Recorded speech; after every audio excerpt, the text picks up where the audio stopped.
Well, hello YouTube. This is Jim again with a little bottle stopper turning from some acrylic. I just want to share that with you as my little wife is behind the camera again. We're still practicing. We're getting there. But let's see what we can make out of this little piece of blue-green looking plastic. Won't be doing a lot of talking during the video. Just some turning. We'll probably edit some of it along as we go. Please be safe. Be careful when you're wood turning. Whatever you're turning on a lathe, spinning things can be dangerous, especially with sharp cutting tools. Always keep your turning tools sharp. We're going to start out at about 2200 RPM, somewhere around there. We're going to start roughing this out.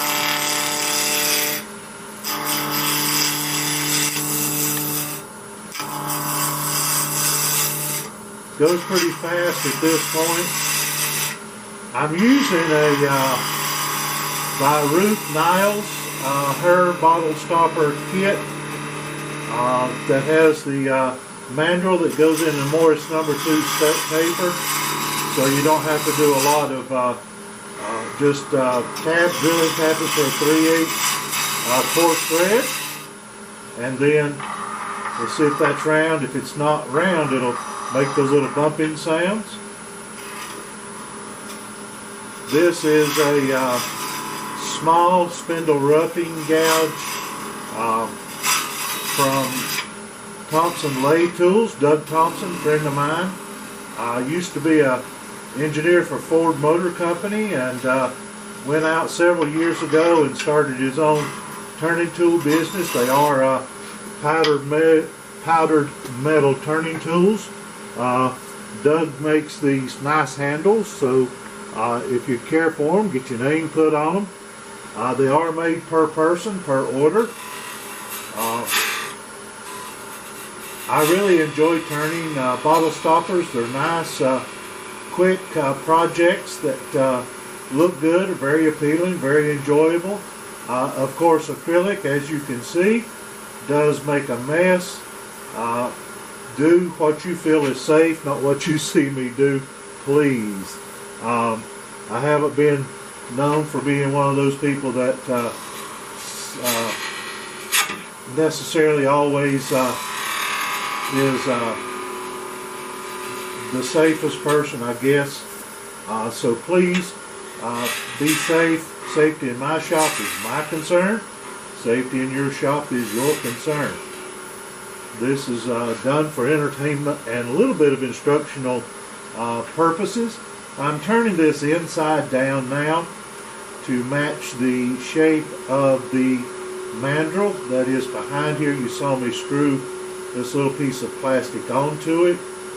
I like to turn the top of the bottle stoppers kind of conical shape so that you can turn it and set it up on its end when you're not using it, or while you're using whatever it was protecting, whether that be a wine bottle or olive oil bottle or whatever that may be. I use all food grade stainless steel with food grade washers. Again, I get those from Ruth Niles. You can find her on the internet. Pretty simple, pretty easy.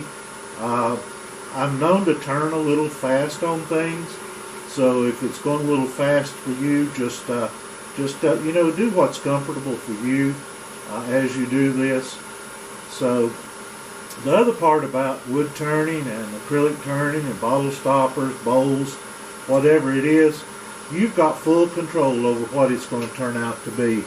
And for me, that's something I really enjoy, is that freedom, that artistic freedom, if you will, to turn out something that is only in your mind. It's only in the mind of the turner as we're putting this stuff together. And I also like to use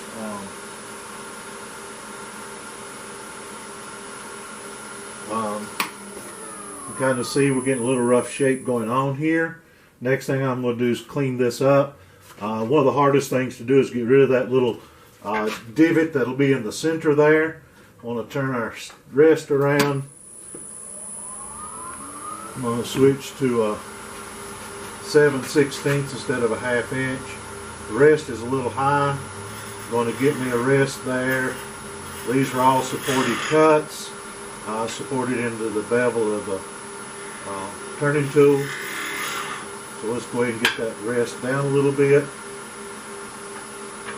These are robust rests. They've got a nice hardened piece of steel there on top. This cut will never be any smoother than that surface is because your turning tool runs on it, rides on it. So let's go ahead and get the rough off of this little guy here. The other thing about acrylic and synthetics of different kinds is you don't have to worry about the grain. You can turn it without having to be conscious of the grain and the direction of the grain and things like that. So it's very forgiving in that way. Up here above the little future bottle stopper are some of the finishes that I'll be using in just a few minutes. So I've got my conical shape. I'm going to go back in and take a really, really light cut to kind of get this finished up to where it'll sand out with a little 400 grit wet sandpaper and a little water. And that's what we're headed for here now. Just going to take my time with this cut. Full rest, full sport. Just take my time. I do have another wood turning channel that's dedicated to wood turning. It's Rock Springs Wood Turner. You can find me there. Let's get that out of the way. Yep, that's going to be nice. We'll get in here and get this little nub cleaned up. Like I said, this is the hardest part to get out of there and get taken care of. And the reason for that is the center of your item that you're turning is turning a lot slower than any other part of it. So I've had people ask me over the years if I use a skew, and I do use a skew, but I do not use a skew on acrylic. A lot of people do, and they have good luck with it, but I don't use it on acrylic. So now let's go over here and see what we can make out of the sides of him. Get a little profile going. We'll bump my speed up to about 2,500, somewhere around there. I was at a turning symposium a few years ago, and Jimmy Clues was there, and one of the things he said that a lot of turners make a mistake with is turning with their lathe speed too low. And you need to learn to turn left and right-handed also. I keep the handle of my chisel supported on my hip. Very important to keep it steady. You'll see I'm going right out there, keeping my thumb in the groove of that chisel and just kind of taking my time. Light cuts, comes out of the cut, no worry. You can go back and pick it up. We'll go back behind where we stopped. We'll pick it up light. I hear a little imperfection in that blank there. Wonder what that's going to turn out to be. The other thing is, remember, this is a bottle stopper, and you need to be able to get a good purchase, good grip on it. So I like to make them to where that happens pretty easily. Simple is always better, I think. So now we've got a little shape going on. Let's come back in from this side, pick up our cut. I haven't done a turning video in a long time. I'm going to have another one up on the channel here soon, today maybe, if I can get it edited and get it in there. I'm still working on editing this stuff, folks. We'll try to get better as we go, but just know right now that we're just working on it, trying to get it better. Trying to do some things differently. I think my wife is going to make a really good videographer. She's got pretty steady hands, and I thank her for being willing to help me. Now I put a little step in that, as you can see. Now I'm going to put a little roll on that so that it isn't a sharp edge. One thing that I like to do with turning projects is be sure I don't have any sharp edges. Sharp edges are just not comfortable. And so we're looking fairly decent there. And that little piece is turning out better. We're going to do a little something different. This is a beading tool from D-Way Tools. Go up there and check Dave and his turning tools out. And it's a funny looking little tool. It's really a scraper, but he's got it cut. Very easy to keep sharp. And let's put a little bead on here. We've turned the lathe down to about 1500 RPMs. We're going to start to cut, and we're going to wiggle the handle just a little bit left and right.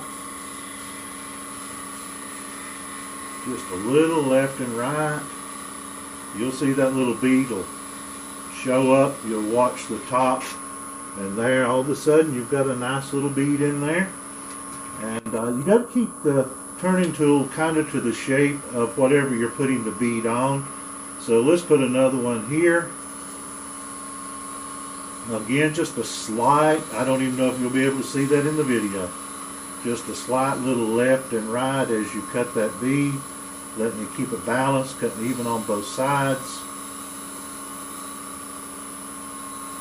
And you'll see the bead just shows up.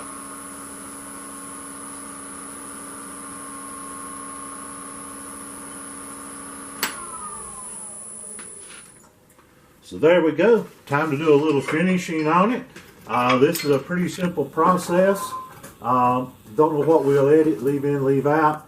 So just so you'll know, I got a little spritz bottle with some water. I've got some, I believe this is 400, yeah, it's 400 grit wet dry sandpaper, automotive sandpaper. We'll put the lathe in reverse. I like to sand in reverse so it slings the water away from me instead of on me. And I wet sand about 1200 RPMs.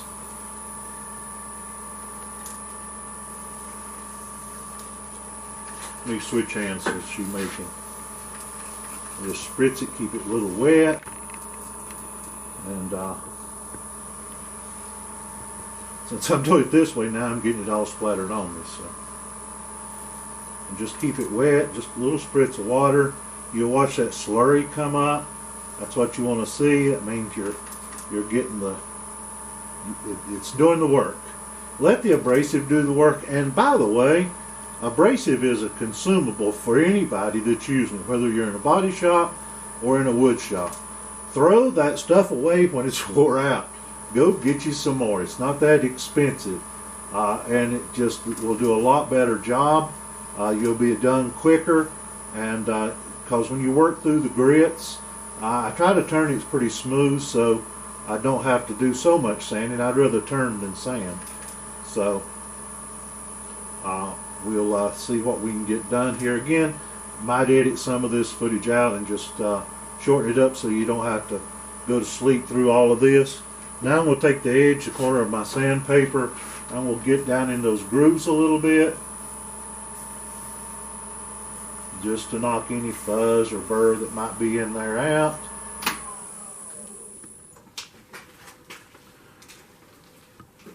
And dry it off a little, see what I got.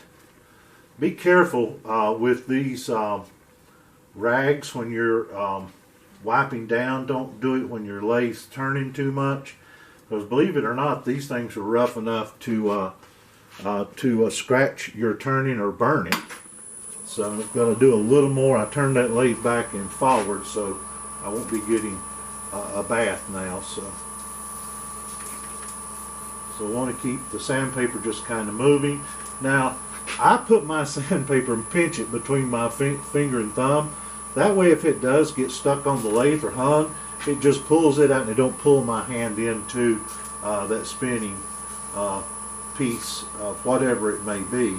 And I advise you to do the same. Again, safety in my shop is my concern. Safety in your shop is your concern. Follow recommended safe turning procedures. I guess I have to say that now for YouTube's benefit and my own benefit of trying to get people to enjoy a hobby that, or a profession maybe.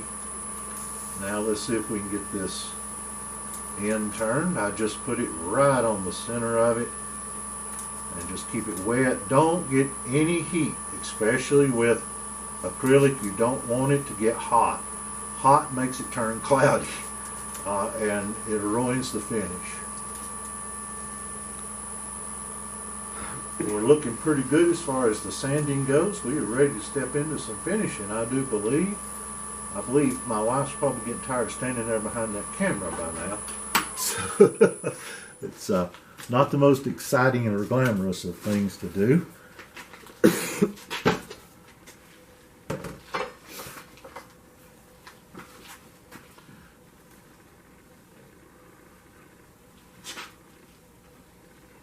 Let's have a little look, see what we've got to come out of that piece of blue ugly stuff that we saw at the beginning, and kind of sort of a surprise in there. Now let's see if we can make it a little prettier. Now these finishes that I'm going to be using are all an automotive finish that you can get at the local auto parts store, hardware stores, or different places. So let's see what we can do. Put my basket again, about 1600 RPMs.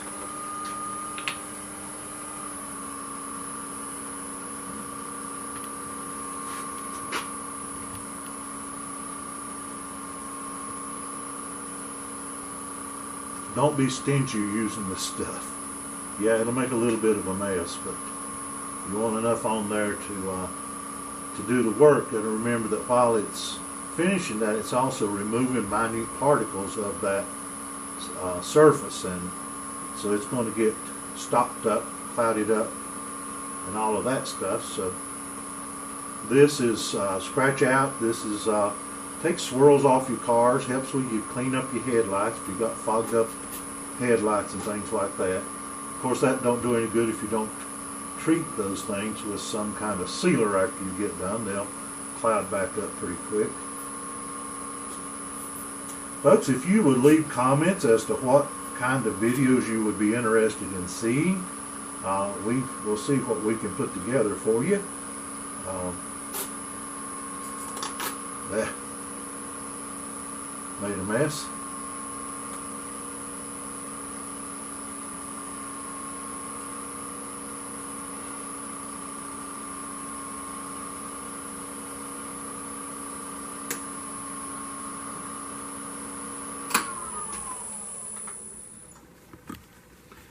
Okay.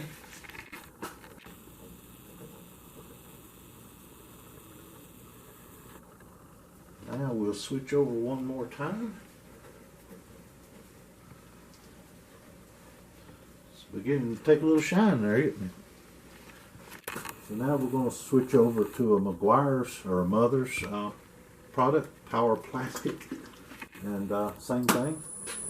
Almost done, folks. We'll have a look at him in just a minute and give it a minute, and then see if it'll start recording again. It says it's recording. Okay, we're back. I don't know what happened. We'll see what we can do in the editing. Camera's not cooperating with us today. We may not have it all the way figured out. So here we are using the Mother's Power Plastic, and it's a plastic polish. Started out with the scratch out. Let's turn that down. We'll gently clean it up a little bit. Again, be careful doing this that you don't create any heat and burn the plastic. The plastic's pretty durable. I make it sound like it's really fragile, but actually it's still pretty durable, but don't take any chances. It's bad to get to a certain place on a project and you get in a hurry and it is ruined because of just getting in a hurry. Okay. Well, I think I've got a picture of what this looked like before, and what it is now. Some nice pretty colors in there. Well, folks, thank you for tuning in, joining us. Like and subscribe. Leave comments and feedback. God bless you and have a great rest of your day.